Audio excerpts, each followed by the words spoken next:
Domingo de Ramos. Con motivo de las vacaciones, la familia de Carlitos visitó la Catedral Metropolitana. Al entrar, todos se quedaron admirados por su majestuosidad y sus obras de arte. Cerca del altar mayor, vieron una puerta con un letrero que indicaba Sacristía Mayor. Frente a ella, un grupo de personas aguardaba para entrar. El pequeño Carlos preguntó: ¿qué es una sacristía? Su papá le contestó: es el lugar donde se guardan los cálices, las vestimentas sacerdotales y todos los objetos para el culto. Ahí se revisten el obispo y los sacerdotes antes de celebrar la misa. Mira, hijo, en esta sacristía se conservan ornamentos muy antiguos y también cálices en oro y plata. Cuando la familia entró al lugar, el niño no pudo contener su admiración y exclamó: ¡es muy bonita! Yo pensaba que solo veríamos cálices y ornamentos, pero las pinturas son maravillosas. En efecto, las paredes mostraban 6 enormes pinturas con diversos temas. El guía del lugar explicó: son obra de Juan Correa y Cristóbal de Villalpando, los mejores pintores del virreinato. Carlitos observó con atención y le preguntó al guía: ¿por qué esa pintura muestra un hombre montado en un burro y acompañado de muchos niños y adultos? Representa la entrada de Cristo a la ciudad de Jerusalén, donde moriría por la humanidad. Jesús llegó a aquella ciudad después de predicar y realizar muchos milagros durante 3 años. Fue recibido solemnemente por niños y adultos que colocaron mantos a su paso y que cortaron ramos de olivo para aclamarlo como rey. A ese momento se le conoce como el Domingo de Ramos. Si lo recibieron como rey, ¿por qué lo mataron? Sus amigos y discípulos lo recibieron con cariño, pero otros lo recibieron solo por interés político. Pensaban que lucharía contra los romanos y liberaría a los judíos de su yugo. Cuando ellos descubrieron que Jesús predicaba el amor y el perdón, se enojaron con él, se sintieron traicionados y prepararon su muerte. ¿Por qué entró a la ciudad montado en un burrito? Mira, pequeño, en aquel tiempo había ciertas normas de guerra. Era signo de grandeza entrar a una ciudad en procesión y montado en un caballo. Por el contrario, entrar montado en un burrito era signo de humildad. La mamá del niño le explicó: Jesús nos dio siempre el máximo testimonio de humildad y de amor. El Jueves Santo lavó los pies de sus discípulos. Con eso nos enseña a servir y no a ser servidos. Durante la última cena nos enseñó que moría por la humanidad y que su cuerpo y su sangre permanecerían para siempre con nosotros en el pan y en el vino consagrados. El Jueves Santo, después de la última cena, Jesús fue traicionado por Judas y estuvo preso toda la noche. Al día siguiente, por petición de sus enemigos, fue crucificado como un criminal. Algunos que lo habían recibido con palmas esperando que luchara contra los romanos, ahora lo traicionaban pidiendo su muerte. Solo sus verdaderos amigos y discípulos lo siguieron hasta el Calvario. Carlitos se puso triste por la muerte de Jesús, pero su papá le dijo: no te pongas triste. Recuerda que su muerte no fue el final de la historia. Él resucitó, venció a la muerte y al pecado. Por eso en la misa celebramos su muerte y su resurrección. El guía concluyó: así es. Esta pintura nos recuerda que celebrar la misa es unirse a Cristo en su pasión, muerte y resurrección. Gracias a esa explicación, Carlitos comprendió el valor de la misa. A los pocos meses, regresó con su familia a la catedral. Quería celebrar el Domingo de Ramos e iniciar la Semana Santa recordando la entrada de Jesús a Jerusalén. Mientras bendecían sus palmas, el niño aclamó a Cristo como Rey de la paz y del amor. Resonancias de Fe, con el Padre José de Jesús Aguilar Valdés, la voz amable de la radio.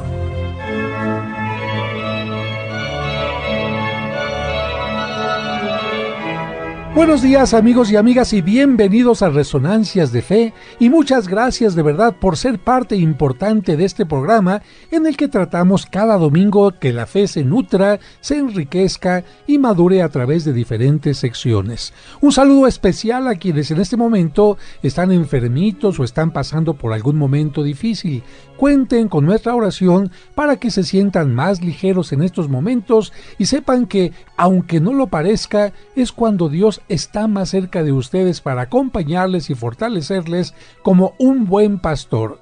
Se acercan los días más importantes de nuestra liturgia y por eso hoy tendremos un programa especial dedicado a la Semana Santa que hoy se inicia y te explicaremos en este programa lo más importante de estos días. Y para ello cuento con la participación de mis colaboradores en la producción Sergio Enríquez Morín. Compartiendo micrófonos, David Chávez, Raúl Mauricio Hernández y Salvador Romero. Comenzamos diciendo que la Semana Santa inicia con el Domingo de la Pasión del Señor o Domingo de Ramos. Este domingo los cristianos recordamos la entrada de Cristo en Jerusalén y lo aclamamos cantando Hosana.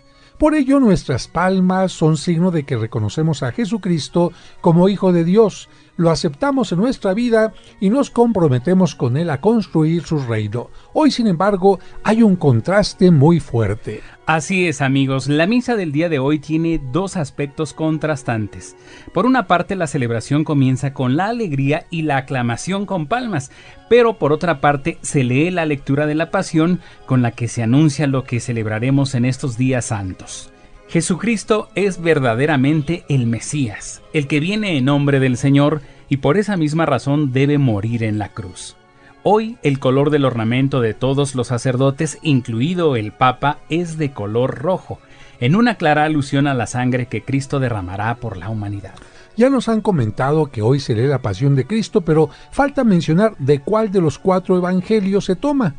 Cada año se lee una versión distinta de la Pasión de Cristo. Un año la del Evangelio según San Lucas, otro año la de San Marcos y otro año la de San Mateo, pero nunca se lee la del Evangelio de San Juan. ¿Por qué? Porque la Pasión según San Juan se reserva para leerla todos los años, pero el Viernes Santo. Generalmente las personas ponen en las puertas de sus casas las palmas bendecidas para que les recuerde su compromiso con Jesús. Desgraciadamente, hay quienes las ponen con un sentido mágico, para espantar a los ladrones. ¿Y qué hacer con las palmas del año pasado? Las palmas del año pasado ya se secaron y se supone que las personas las llevaron a la iglesia una semana antes del miércoles de ceniza para que se quemen y se haga con ellas la ceniza. Esperemos que la gente no coleccione palmas secas de todos los años.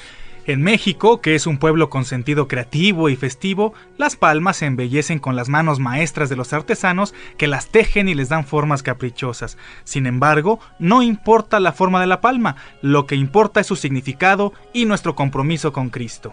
Algunos nos han preguntado si hay alguna celebración especial el lunes, martes y miércoles de esta semana, y les respondemos que a nivel general no.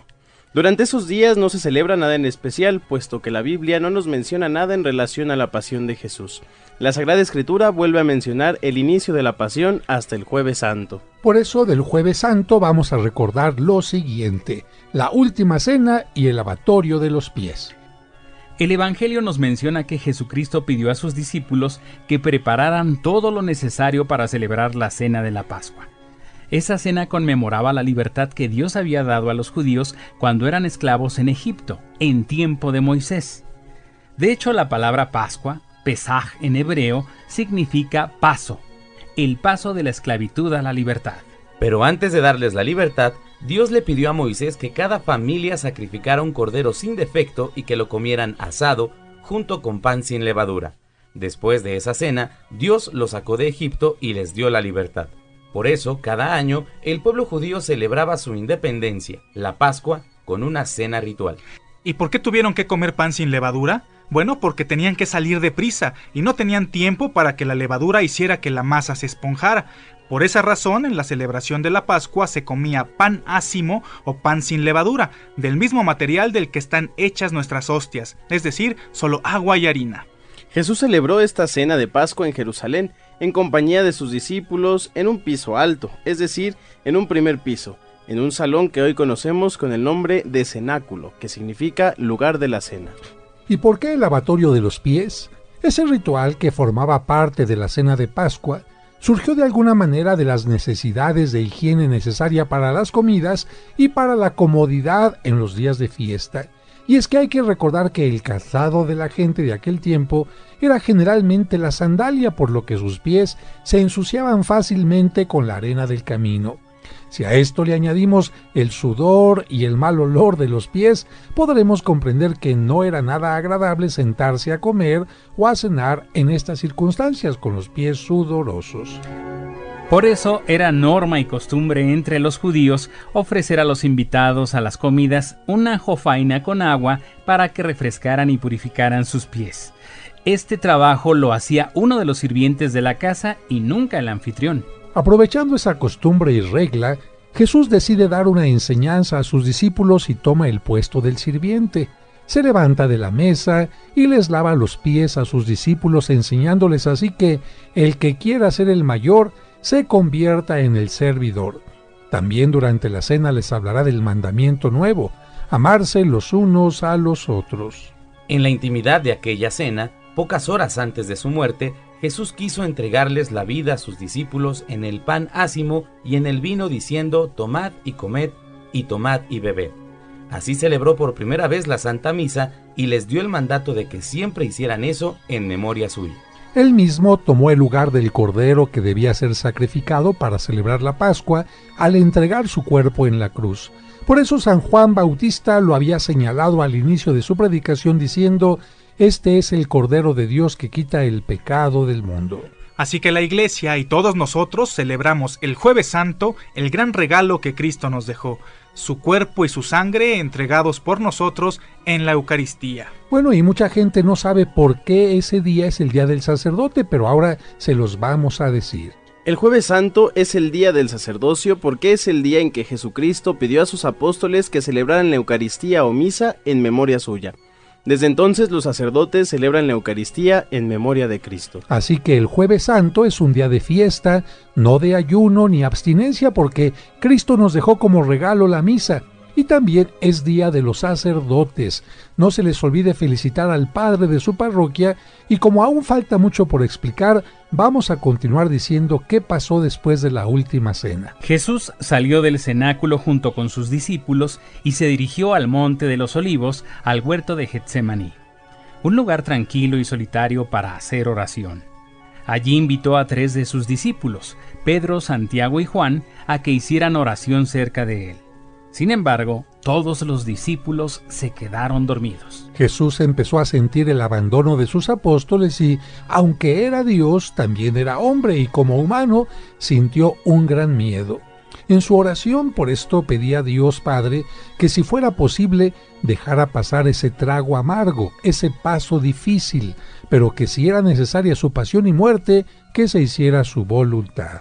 Después de la última cena, Judas Iscariote, el traidor, había ido en busca de los enemigos de Jesús para indicarles dónde lo encontrarían. Él sabía que Jesús iría a hacer oración al huerto de los Olivos. Como era de noche y estaría oscuro, les dijo a los guardias que atraparan al primero que saludara. En ese tiempo el saludo común entre los judíos era un beso. Y así, con un beso, traicionó a su maestro. Un beso de amor supuestamente convertido en un beso de traición y muerte. Toda aquella noche del jueves, Cristo no pudo dormir un solo instante, y con lo que sucedió con aquella traición, la traición de Judas, comienza ya la reflexión del Viernes Santo. Después del beso de Judas, la guardia apresó a Jesús y lo llevaron a la casa de los dirigentes de los judíos. Ese grupo se llamaba el Sanedrín y estaba conformado por el sumo sacerdote y 70 hombres prominentes de la nación. El sumo sacerdote era Caifás, pero sobre él tenía mucha influencia su suegro Anás, que había sido sumo sacerdote antes que él. Toda aquella noche fue muy turbulenta para Jesús porque estuvo llena de interrogatorios, ofensas y golpes. El Sanedrín le hizo un juicio muy severo y lo consideraron peligroso para el pueblo, por lo que decidieron llevarlo a Pilato para que lo condenara a la pena máxima. Y así, el viernes muy temprano, para que el pueblo no se enterara, se presentaron con el acusado en el pretorio, lugar del gobernante romano. Todo esto que les hemos contado, amigos, tiene una manera de celebrarse o recordarse. Por eso, el Jueves Santo se lleva a cabo en las iglesias la misa de la institución de la Eucaristía, en donde cada sacerdote lava los pies a 12 personas. Y hay que recordar que, aunque estamos en la Semana Santa, el jueves es un día de fiesta, por lo que en esta misa se canta el Gloria, que se suprimió durante la Cuaresma, y también se tocan las campanas, pero ya en la consagración, con el anuncio de que Cristo se entregará en la pasión, en lugar de las campanas se deben tocar las matracas, instrumento que suple a las campanas y que se tocará en las llamadas de atención al pueblo durante todo el viernes, ya que ese día está prohibido que se toquen incluso las campanas del campanario para llamar a los ritos. Precisamente por esta norma, afuera de muchas iglesias es común ver que se venden las tradicionales matracas. Después de la celebración de la misa, las hostias consagradas se depositan en un lugar especial llamado popularmente monumento, porque es una forma de recordar que un Jueves Santo, Cristo anunció que permanecería con nosotros a través del Santísimo Sacramento. Por eso el monumento se adorna con mucho esmero, con cortinas, flores, veladoras, luces, imágenes de ángeles e incluso en algunos lugares fuentes para que los creyentes hagan oración de acción de gracias a Cristo presente en la Eucaristía. Pero antes de guardar las hostias en el monumento, si las circunstancias lo permiten, después de la misa se realiza una procesión. Y ahora explicaremos cómo se inició la costumbre de visitar 7 iglesias. Como todas las iglesias ponen su monumento dedicado a la Eucaristía, muy pronto los creyentes comenzaron a realizar recorridos para visitar varios monumentos, no solo para ver cuál de todos estaba mejor realizado, sino para dedicar momentos de oración y sobre todo para poder obtener una indulgencia. A propósito de esto, quiero comentarles que lo de las indulgencias viene de Roma, pero lo vamos a explicar. Los peregrinos que visitaban Roma tenían la costumbre de visitar las 7 basílicas o iglesias más importantes de la ciudad y con ello se les concedía la indulgencia, que en forma sencilla de explicar es hacer buenas acciones u obras piadosas para borrar las malas. Por ejemplo, si una persona dejó de hacer oración, le dedica tiempo a la oración al Santísimo, o si a una persona le daba flojera ir al templo, dedica tiempo a una peregrinación o visita a santuarios, etc. Pues los peregrinos de Roma obtenían esa indulgencia, y más tarde esa indulgencia la pudieron obtener quienes en cualquier parte del mundo visitaran 7 iglesias o altares distintos. Con el tiempo a estas 7 visitas se les añadió una intención piadosa. ¿Cuál era esta intención? Acompañar espiritualmente a Jesucristo en sus momentos difíciles antes de ser condenado a muerte. Así surgieron estas 7 visitas, 7 etapas o 7 estaciones. La primera etapa o primera estación va del cenáculo al Monte de los Olivos. La segunda, del Huerto de los Olivos a la casa de Anás. La tercera, de la casa de Anás a la del sumo sacerdote Caifás. La cuarta, de la casa de Caifás al pretorio de Pilato. La quinta, de la casa de Pilato ante el rey Herodes. La sexta, del encuentro con Herodes de regreso a Pilato, y la séptima y última, de la casa de Pilato al Calvario. ¿Pero es realmente necesario visitar 7 iglesias? Creo que si entendemos la intención podremos decir que no, especialmente cuando las personas no pueden caminar mucho por la edad, por enfermedad o porque las iglesias quedan muy lejos una de otra. Pueden hacer menos visitas o, como algunos le hacen, entran y salen del mismo lugar 7 veces con la intención de ganar la indulgencia, o permanecen un tiempo largo en el mismo lugar. Lo importante es estar un momento importante frente al Santísimo Sacramento. Pero para quien puede caminar puede resultar muy benéfico e incluso agradable visitar 7 iglesias distintas. En esta ciudad muchas personas aprovechan para conocer rumbos como el Centro Histórico, Coyoacán o Xochimilco. Y muchos que salen en la Semana Santa aprovechan para visitar y conocer las iglesias más bellas en lugares como Puebla, Querétaro, Oaxaca, Zacatecas, entre otras. Bueno, el recorrido más clásico en el centro de la Ciudad de México es iniciar con la iglesia de San Bernardo en la calle de 20 de noviembre y Venustiano Carranza. Es una iglesia pequeñita pero muy bella. Luego se cruza el Zócalo para llegar al Sagrario Metropolitano, que está pegadito a la derecha de la catedral. Después se entra a la catedral. Después se visita la iglesia de Santo Domingo, que está justo junto al portal de Santo Domingo.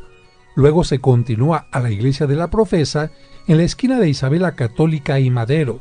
Se camina después por Madero, ahora una calle peatonal, hasta llegar a la iglesia de San Felipe de Jesús, que es un templo expiatorio bellísimo, y se termina en la gran iglesia de San Francisco de Asís, que está a un lado de la Torre Latinoamericana. Para quienes no pueden caminar mucho, la catedral es una buena opción porque tiene 14 capillas y en cualquiera de ellas se puede hacer un momento de oración para concluir en donde está el Santísimo. Y para los que no pueden caminar por problemas de salud o de edad, les recordamos que pueden hacer el recorrido espiritualmente desde su casa, su cama o silla de ruedas. Hemos comprendido ya lo que se celebra el Jueves Santo, pero el tiempo apremia y ahora vamos a explicar el Viernes Santo. Por la mañana del viernes se realizó el juicio de Cristo. Los jefes del pueblo lo presentaron a Pilato y éste, después de mandarlo a azotar, lo condenó a morir crucificado. Después de caminar por la calle de la amargura, Jesús salió de la ciudad y llegó hasta el monte que la gente llamaba Gólgota, Gabatá, Monte de la Calavera, o Calaverario o Calvario. La gente llamaba así a ese lugar porque era un lugar de suplicio en donde se ejecutaba a los condenados a muerte. Muchas veces se dejaban ahí los cuerpos de los muertos para que los destrozaran los buitres y por eso muchos restos de sacrificados quedaban allí, especialmente las calaveras. Estos momentos los recuerda la Iglesia mediante la celebración del Vía Crucis. De hecho, las palabras Vía Crucis están en latín y significan el camino de la cruz. Es importante mencionar que no todas las estaciones del Vía Crucis están marcadas en la Biblia, sino que proceden de la tradición popular y de testimonios muy antiguos. Los 14 momentos o estaciones del Vía Crucis son los siguientes. La primera, Jesús es condenado a muerte. La segunda, Jesús es cargado con la cruz. La tercera, Jesús cae por primera vez. La cuarta, Jesús encuentra a su madre en la calle de la amargura. En la quinta estación, Simón Cireneo ayuda a Jesús a llevar la cruz. La sexta estación, la Verónica enjuga el rostro de Jesús. La séptima, Jesús cae por segunda vez. La octava, Jesús consuela a las mujeres de Jerusalén. Novena, Jesús cae por tercera vez. La décima, Jesús es despojado de sus vestiduras. La 11ª, Jesús es clavado en la cruz. La 12ª, Jesús muere en la cruz. En la 13ª, Jesús es bajado de la cruz. Y por último, en la 14ª, Jesús es llevado al sepulcro. En algunos lugares al Vía Crucis se le añade el arte del teatro y se hace con la representación de la pasión de Cristo. Recordemos que nuestro Señor Jesucristo fue crucificado hacia las 12 del día y permaneció en el suplicio hasta las 3 de la tarde, hora en que murió. Por eso es común que en muchas partes, hacia las 12 del día, se lleve a cabo una celebración que recuerda las últimas 7 palabras de Cristo. Estas palabras están tomadas no de solo uno, sino de los 4 evangelios. Durante las 3 horas que estuvo crucificado Jesucristo, tuvo graves problemas para respirar, por lo que casi no podía hablar. Estas 7 palabras son sus últimas palabras. La primera palabra fue: Padre, perdónalos porque no saben lo que hacen. Esta palabra nos recuerda cómo muchas veces los humanos no tomamos conciencia del mal que hacemos y la gran comprensión que Dios nos tiene. La segunda palabra fue: en verdad te digo, hoy estarás conmigo en el paraíso. Y se refiere al momento en que uno de los ladrones crucificados junto a él se arrepiente. Esto nos muestra que nuestro arrepentimiento siempre nos lleva al perdón de Dios. La tercera palabra nos recuerda que la Virgen María y San Juan estaban junto a la cruz acompañando a Jesús. Como Jesús no tenía ningún hermano que se encargara de cuidar a su madre, la dejará bajo el cuidado del apóstol. Pero también algo hermoso es que Cristo sabía que el amor de su madre era inmenso y lo podía compartir con toda la humanidad. Por eso le dice a María que San Juan y todos nosotros seremos sus hijos. Así, la tercera palabra fue: Hijo, he ahí a tu madre. Madre, he ahí a tu hijo. Antes de hablar de la cuarta palabra, quiero decirles que la Biblia nos ofrece una gran cantidad de oraciones para todo tipo de momentos, para la alegría y la tristeza, para cuando todo va bien y para cuando tenemos desconsuelo. Estas oraciones son los salmos. Cuando los judíos se sentían tristes, utilizaban un salmo que dice: Dios mío, ¿por qué me has abandonado? Estas palabras fueron la cuarta palabra de Cristo. Aún en la cruz, Jesús nos enseñó a orar. La siguiente palabra fue: tengo sed. Imagínense, amigos, que nuestro Señor no pudo dormir en toda la noche y no le ofrecieron en ningún momento un vaso de agua. La gente podía vivir varios días sin alimento, pero sin agua no. Jesús sufrió mucha sed y le ofrecieron vinagre. Él también tiene sed de ver nuestras buenas obras, pero a veces le ofrecemos obras no tan buenas, avinagradas. La sexta palabra fue: todo está consumado. Con esta palabra descubrimos que Cristo hizo todo lo que tenía que hacer en el mundo. Se solidarizó con la humanidad, predicó el Evangelio, se acercó a los más pobres y necesitados, mostró su poder con los milagros y se entregó al extremo por todos en su pasión. Ojalá que todos nosotros en el momento de nuestra muerte pudiéramos decir lo mismo: todo está cumplido. La séptima y última palabra fue: Padre, en tus manos encomiendo mi espíritu. Con estas palabras, Jesús entrega a su Padre el Espíritu y muere. Dios regresará a su Hijo este Espíritu el día de la resurrección, pero vamos a continuar con lo que sucedió el Viernes Santo. José de Arimatea, un personaje rico que se había hecho discípulo de Cristo, hizo los trámites para poder bajar el cuerpo de Jesús, y con la ayuda de Nicodemo, el apóstol San Juan y algunas otras personas cercanas, condujeron al atardecer el cuerpo de Cristo al sepulcro. Según las normas judías de la Pascua, no era posible trabajar, por lo que no hubo tiempo para que las mujeres embalsamaran el cuerpo de Jesús. Tendrían que esperar al domingo para regresar con los bálsamos de mirra. Durante el Viernes Santo, la Iglesia hace un homenaje a la Virgen María que nos enseña a permanecer fuertes ante el dolor. En muchas partes del mundo se hacen procesiones con imágenes de la Virgen María, o también se hace la procesión del silencio. También en muchas iglesias se realiza una celebración llamada el Pésame a la Virgen, pero vamos a hacer una síntesis de lo que se hace el viernes en las iglesias. Así es, vamos a ver puntualmente cuáles son las normas y celebraciones del Viernes Santo. Comenzamos diciendo que el Viernes Santo es día de ayuno, abstinencia y el único día en que no se celebra misa, porque la iglesia está de luto por la muerte de Cristo. Desde tiempos remotos, la Iglesia ha invitado a los cristianos a guardar abstinencia todos los viernes del año, especialmente los de Cuaresma, para recordar siempre el sacrificio de Cristo. En este día, los altares de las iglesias están desnudos, sin flores e incluso no se tocan las campanas. En su lugar, la Iglesia inventó el uso de la matraca para acompañar las procesiones o hacer el llamado a las celebraciones.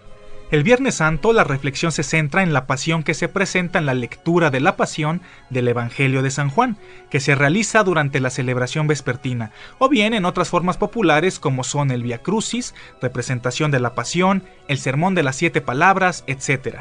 En algunos lugares se realiza la procesión del silencio. En esta procesión pueden ser llevadas imágenes de Cristo Nazareno, Cristo cargando la cruz, la Virgen de los Dolores, de la Virgen de la Soledad, etc. Imágenes que también se exponen a veneración en este día. Un ejemplo de esto son las magníficas procesiones que se hacen en lugares como Sevilla, allá en España, donde hay un grupo de personas que sacan a las imágenes en andas, con grandes cirios, con grandes imágenes de tipo barroco, o incluso con algunos encapuchados que representan de alguna manera la vergüenza por los pecados.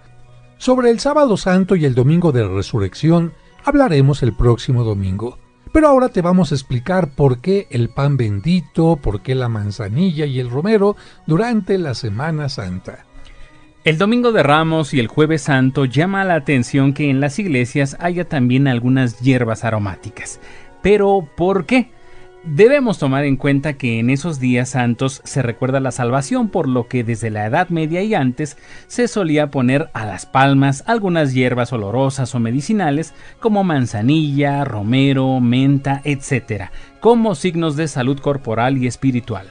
También el Jueves Santo se ofrece a los peregrinos este tipo de plantas medicinales para que al llegar a casa los tomen como alivio a su caminar. Pero hay otro elemento presente en la Semana Santa, y es que para que las personas puedan recordar fácilmente que el Jueves Santo Cristo quiso quedarse para siempre en la Eucaristía mediante la apariencia de un sencillo pan, en las iglesias se ofrece pan bendito. La mayoría de los católicos debemos participar comulgando y dando gracias a Dios por el pan y el vino consagrados. Pero para los niños que aún no pueden comulgar porque no han hecho la primera comunión, o a quienes no se prepararon para comulgar, se les ofrece pan bendito.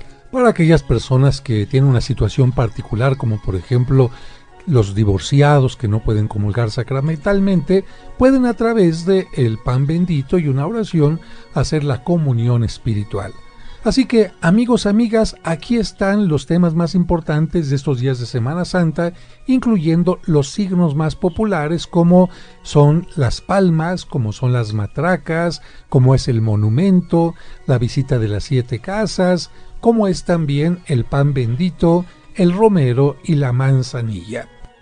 Y a propósito del tiempo de Semana Santa, surgen también algunas otras preguntas que podrían ser de cultura general y que no siempre nos han respondido nuestros papás cuando les preguntamos, o quizás algún sacerdote, como por ejemplo, Raúl, cuando tú eras niño te explicaron a ti qué significaban estas 4 letras que aparecen en la parte superior de los crucifijos, que son la letra INRI, INRI. De pequeño uno decía, ¿qué será INRI, no? Y no sabía uno de qué se trataba. ¿A ti te explicaron alguna vez esto? Pues si me lo llegaron a explicar, no lo recuerdo, padre, honestamente. Yo ya después lo supe a partir de pues que yo me metí a investigar. Fíjate que nos dice el Evangelio que cuando Pilato mandó crucificar a Cristo, tenía que poner en la cruz la causa de la crucifixión.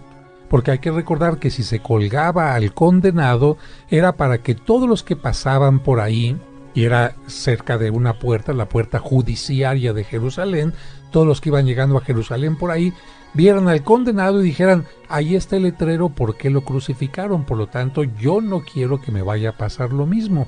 Y Pilato puso Jesús de Nazaret, rey de los judíos. Y esa es la inscripción exactamente que tenía la cruz. Iesus Nazarenus Rex Iudeorum, de tal manera que la inscripción en latín, porque era el idioma en que los romanos se expresaban, da origen a las 4 iniciales. Como los pintores tenían problemas para poner una letra o una palabra tan grande en un pedacito de pintura, decían, pues en lugar de poner Iesus, pongo la I, Nazarenus, pongo la N, Rex, pongo la R y Iudeorum, pongo la I, y de esa manera queda la forma INRI. Y a esto se le llama el titulum crucis, es decir, el título que llevaba la cruz, que por cierto, amigos, amigas, un fragmento de esta inscripción se encontró, ¿verdad, David? Sí, efectivamente, en las excavaciones que hizo Santa Elena, en la zona de donde ahora se encuentra el Santo Sepulcro en Jerusalén, allá por el año 300 y algo, se hicieron algunas excavaciones y se encontraron diversos maderos de las cruces, de los diferentes crucificados que hubo en ese tiempo, y cercano a estas cruces estaba este letrero, el Titulum Crucis, que se encuentra en una forma maravillosa, un fragmento en la Basílica de la Santa Cruz en Roma, donde David y un servidor estuvimos en la última peregrinación a los santuarios. Es precisamente ahí en Roma donde se encuentra el fragmento más grande de la cruz de Cristo. Se encuentra este Titulum Crucis y otras reliquias que realmente se queda uno impresionado en una basílica que tiene un nombre muy particular, porque se llama la Basílica de la Santa Cruz en Jerusalén. Y uno diría, oiga, padre, ¿por qué se llama la Basílica de la Santa Cruz en Jerusalén si yo estoy aquí en Roma? A unos pasos de la Basílica de San Juan de Letrán, a unos cuantos pasos de lo que se llama la Escalera Santa o de la iglesia de Santa María la Mayor. ¿Saben por qué? Porque Santa Elena pidió que juntamente con la cruz y estas reliquias que encontró, se llevaran muchos costales de donde se había encontrado la cruz. Es decir, que sobre tierra de Jerusalén se construyera esta nueva basílica. De tal manera que, si ponemos atención, en los cimientos se llenó totalmente de tierra de Jerusalén y por eso se llama la Basílica de la Santa Cruz en Jerusalén. Y para hacer todavía más profundo este programa, vamos a escuchar algo de la música que se ha compuesto para estos días. María.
Y hay que poner mucha atención, amigos, porque de repente hay quien malinterpreta estas cosas y quiere hacer cosas como las del Código Da Vinci, inventando cosas falsas.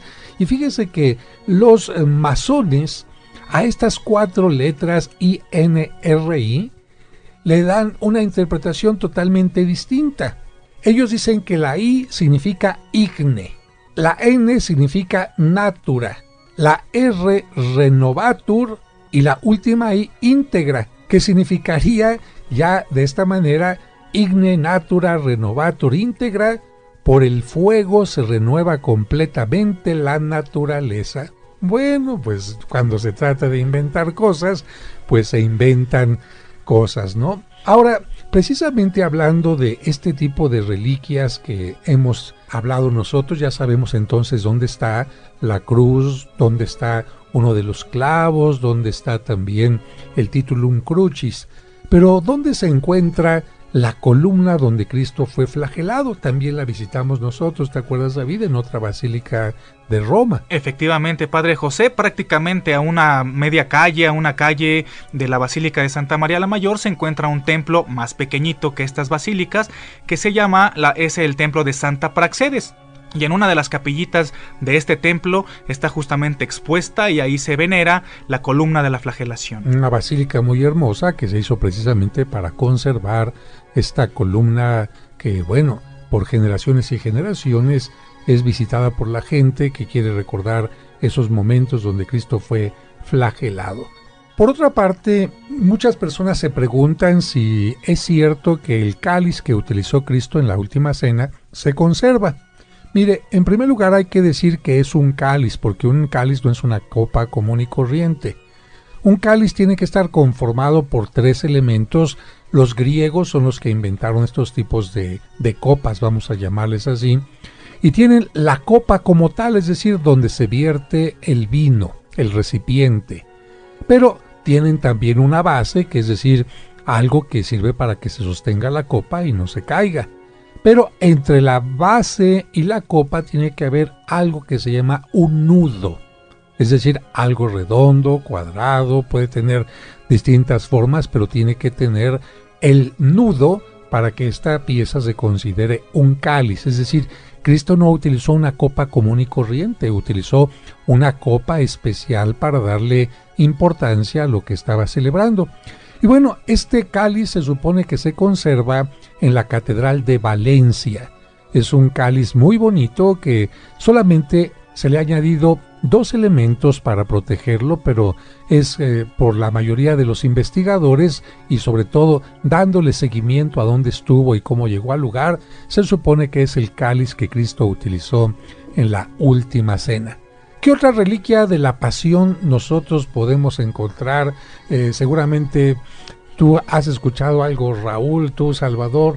¿Alguna otra reliquia que han escuchado hablar de la pasión de Cristo? Sí, la corona de espinas. La corona de espinas, ¿y dónde se encuentra? Si no me equivoco, en Roma. Ahí sí te falló. ¿Dónde está, David? Bueno, la corona de espinas, la mayor parte de la corona de espinas, porque también hay que recordar que varias espinas de esta corona se han distribuido en diversas basílicas del mundo, pero la mayor parte de la corona se encuentra en la Catedral de Notre Dame en París. Efectivamente, fue el rey, San Luis, rey de Francia, quien consiguió esta corona y la mandó poner primero en su palacio, en una capilla que se llama la Sainte-Chapelle, que es una de las joyas de arte gótico en el mundo porque tiene los vitrales más hermosísimos. Cuando entra uno a este lugar, haga de cuenta que entra a un relicario hecho totalmente en cristal. Pero bueno, como toda la gente quería verla, entonces esta corona de espinas se trasladó a lo que es la Basílica de Notre Dame en Francia, y todos los viernes de la Semana Santa se expone ahí en París. Yo he tenido la fortuna de estar precisamente en estos momentos que se expone y besar esta corona de espinas. Pero hay otra reliquia que nuestros amigos también se preguntan, oiga, un pequeño manto que se acercó al rostro de Cristo, ¿cómo se llama eso? Pues es el sudario, ¿no, padre? No. ¿No? ¿No es el sudario? ¿Cómo se llama, Salvador? Bueno, el manto de la Verónica.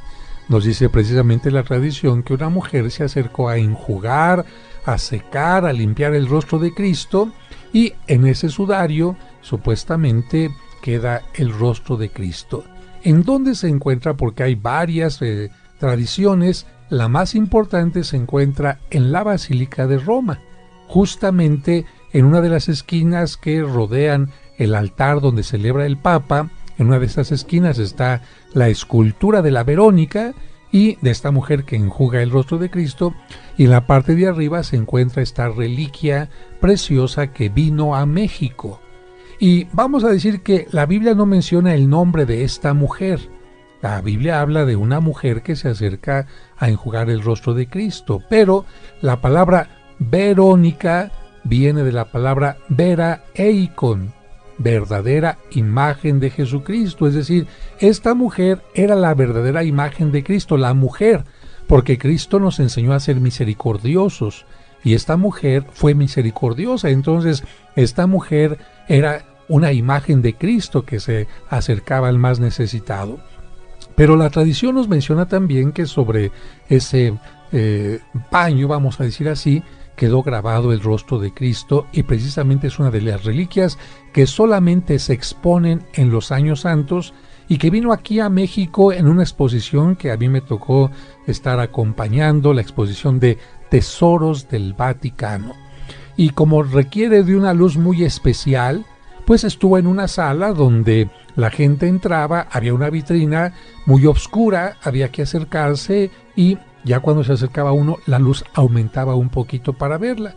Pero como mucha gente pasaba y veía oscurito, se seguía y no se dieron cuenta que teníamos nosotros una reliquia que solamente ha salido del Vaticano pocas veces y que nos la habían prestado para ese tiempo. A mí me tocó tenerla en las manos, como muchas otras obras de esta exposición. Y bueno, regresó a Roma y no se ha vuelto a exponer en ninguna otra parte del mundo. Otra reliquia importante en donde se encuentra, hay una túnica que se llama la túnica de Cristo. Y a esta túnica se le llama la túnica inconsútil. De repente es una palabra que muchos no han escuchado. ¿A qué se le llamaría inconsútil? Bueno, esto quiere decir que es una prenda sin costuras, es decir, hecha de una sola pieza, una prenda difícil de confeccionar. Hilada de una sola pieza, porque normalmente ¿qué tenemos? Pues las costureras toman una tela, toman el frente, toman la parte de atrás, las cosen y se acabó. Bueno, para aquellas personas que piensan que Cristo vestía en forma miserable, que Cristo tenía solamente una tela hecha de cosas pobres, hay que decirles que el Evangelio nos menciona que los soldados se pelearon precisamente las vestiduras de Cristo. ¿Por qué? Imagínense, amigos, los soldados se van a estar peleando por una ropa que no valía la pena. Claro que no. Lo que pasa es que Cristo tenía una túnica inconsútil, es decir, una túnica hecha de una sola pieza que en su tiempo tendría que haber costado muchísimo dinero. ¿Quién se la entregó? Quizás se la habrá regalado Nicodemo, José de Arimatea, no sabemos quién, pero Jesucristo no negó, no rechazó este obsequio que le hicieron con mucho cariño. Bueno, pues esta túnica inconsútil, porque además a nivel de religioso es importante, a nivel de, digamos, elemento antropológico, elemento de testimonio, porque hay pocas túnicas inconsútiles en la historia, se encuentra en Argenteuil, Francia. De tal manera que es otro lugar donde hay esta reliquia. Y la última, la que todo el mundo conoce, la sábana santa, que se encuentra en la ciudad de Turín.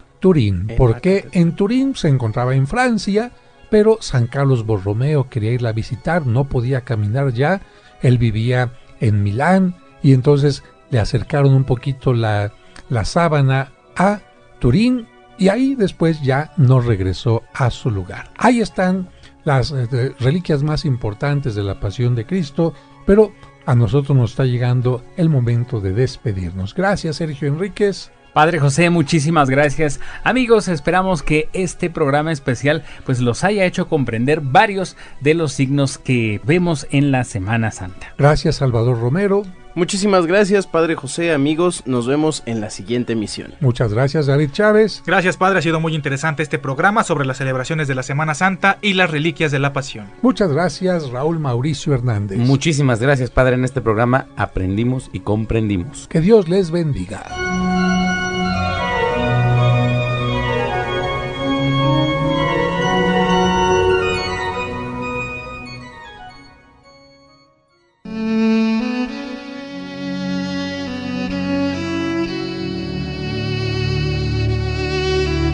Oh glorioso apóstol San Judas Tadeo, siervo fiel y amigo de Jesús, el nombre del traidor ha sido causa de que fueras olvidado, pero la gente te honra y te invoca como patrón de las causas difíciles y desesperadas. Ruega por mí para que reciba el consuelo y socorro del cielo en todas mis necesidades, tribulaciones y sufrimientos, particularmente en lo que hoy te pido, para que pueda bendecir a Dios en tu compañía con los demás elegidos por toda la eternidad. Te prometo, apóstol bienaventurado, acordarme siempre de este gran favor y jamás dejar de honrarte como a mi especial y poderoso protector y hacer todo lo posible para propagar tu devoción. Amén.